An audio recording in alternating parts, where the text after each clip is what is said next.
We have lost a legend, rock royalty, a founding member of the Supremes, Mary Wilson, died Monday night at her home in Nevada, and she will be incredibly missed. And we have had her on this show, and this is having Mary Wilson, one of the Supremes, on the show was a great moment for us. Even more for you, Harvey, I know, because I love the Supremes music. You lived and breathed the Supremes. And I know that losing Mary is a very a tough day. What you need to really appreciate with the Supremes and Mary is that they not only were an incredible group, but they were civil rights pioneers. Yeah, I have a place in civil rights. And also, listen, every black artist who has played on the radio and fills stadiums and arenas today can thank the Supremes. They can really absolutely thank the Supremes. In fact, just 3 days ago, Mary actually posted something on YouTube where she was talking about Black History Month, the anniversary, I believe it was the 60th anniversary, Harvey, of the Supremes? 6-0. Yeah, just watch this. And this is just 3 days ago that she posted this. Well, this is Black History Month. Yes, indeed, it is. And I am just so thrilled because so much has happened to me in the month of February. I mean, really. When I say me, I mean the Supremes, And so we're going to be talking about Supremes, 60th anniversary. And I will be talking a lot about that, and mainly because I finally have decided how to work with Universal, and they are going to release new recordings, Mary Wilson recordings. Yes, at last! When we posted the story and then we found out about this video she had posted, to look at it and see how excited, how vibrant she was. I talked to her publicist, Charles, and this was very sudden. They had no idea she was in good health. She was in CC. Great spirit. She looks amazing in that video. I know, I know. I remember the day that we said we're having Mary Wilson on, and I knew you were going to be over the moon. And to me, it's like reaching out and touching history, just talking to her.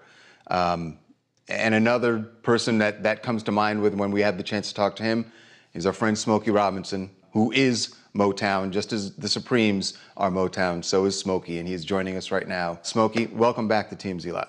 Hey, Smokey. Well, thank you, guys. Hi, Harv. Hi, Charles. How are you guys doing, man? It's a sad day, Smokey, and our deepest condolences, because I know how close you were to Mary and what history you two shared. I'm wondering if you could share a few thoughts.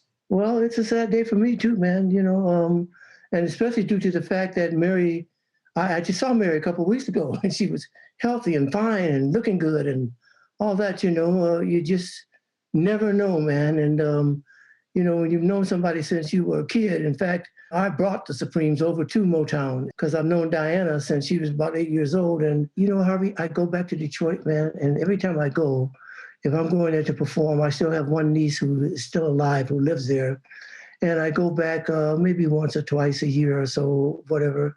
And I go to the museum, and I always go there because just stop by and say hi and all that. But when I look at the pictures on the wall and the video things that we have there, 85% of the people are gone, man. Smokey, this video that we had just played, that Mary posted 3 days ago, she's talking excitedly about Black History Month. And we touched on this, but I wanted to hear your perspective of this, that Berry Gordy's plan to have the Supremes be the group that would break the color barrier and go into and perform in white clubs. If you just tell the audience about that experience for the Supremes and for everyone at Motown at that time, like, were you conscious of what was happening here and how it really affected the civil rights movement? Well, yeah, it was a wonderful time, and the Supremes, as you know, were the top group probably in the world at that time. They had so many #1 records in a row, and we were very proud of them at Motown, of course. And they broke a lot of barriers down. They were the first of our groups to ever play at the Copacabana in New York or in Vegas and places like that, where Berry had aimed them. He saw the talent that they had, so he aimed them at some places that had never been broken down by groups like us. And they went and they were absolutely successful and wonderful and beautiful and they broke down a lot of barriers, man, a lot of doors. And I'm very happy to say that that's one of the things I'm proudest of about Motown, is the fact that we did break down a lot of racial barriers and things like that, and was happening during the civil rights movement, and they were trying to legislate stuff to make people come together and different things like that. But we were doing it with music. Smokey, there's so much I want to ask you, but let's talk about their music for a second, because these were high school girls that Barry sent away because they were too young, and when they graduated, they came over. How did you guys spot talent like this? That you're looking at these high school girls who become queens of the world. Yeah, I got it. You're looking at. Because Smokey, you said you knew Diana since she was 8. I had a group at that time called the Five Chimes group, guys, and Diana would come down and sit on my porch when we were rehearsing and sing along and stuff. When I first brought them over, they were still in high school. So Barry would not let me get them signed up because they were still in high school, because he said, we had Stevie out on the road. And when Stevie went on the road, he required 10 other people to go with him, tutors and this person and that person and so on and so forth in school. So Barry didn't want to go through that same process with any of the other artists.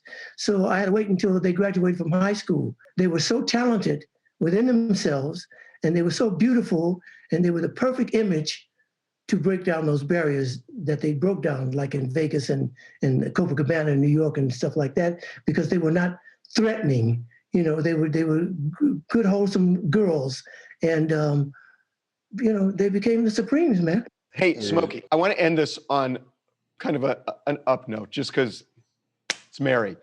I have a confession to make. So I was obsessed with the Supremes.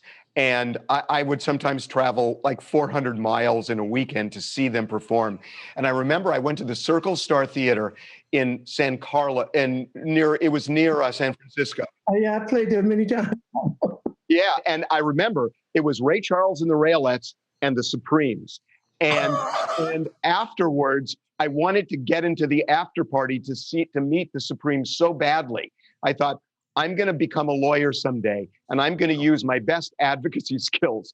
And I convinced the security guy at the door that I was Barry Gordy's distant cousin, and they let me. And that was the first time you met Mary? And it was the first time I met Mary. Oh, man. But look, Smokey, there's nobody we wanted to have on more than you, because you are Motown through and through. And I know you love Mary, and our deepest condolences, and thank you so much for sharing with us. Really appreciate it. Thank you guys for doing this, Harv and Charles. Thank you guys so much, because I do love her very much, man. And I appreciate your love for her, and I appreciate you guys doing this. And call me anytime, man. Under better circumstances. Thank you. One thing we remember, Harvey, there's going to be new music from Mary coming out within the next month. We have that to look forward to. We have that. I got to tell you, it is. I was just thinking as we were talking to Smokey, the people that we've had the honor, the absolute honor, Smokey Robinson, Mary Wilson, Stevie Wonder, Gladys. Like, I mean, this is the greatest job. We're pretty blessed. Pretty blessed.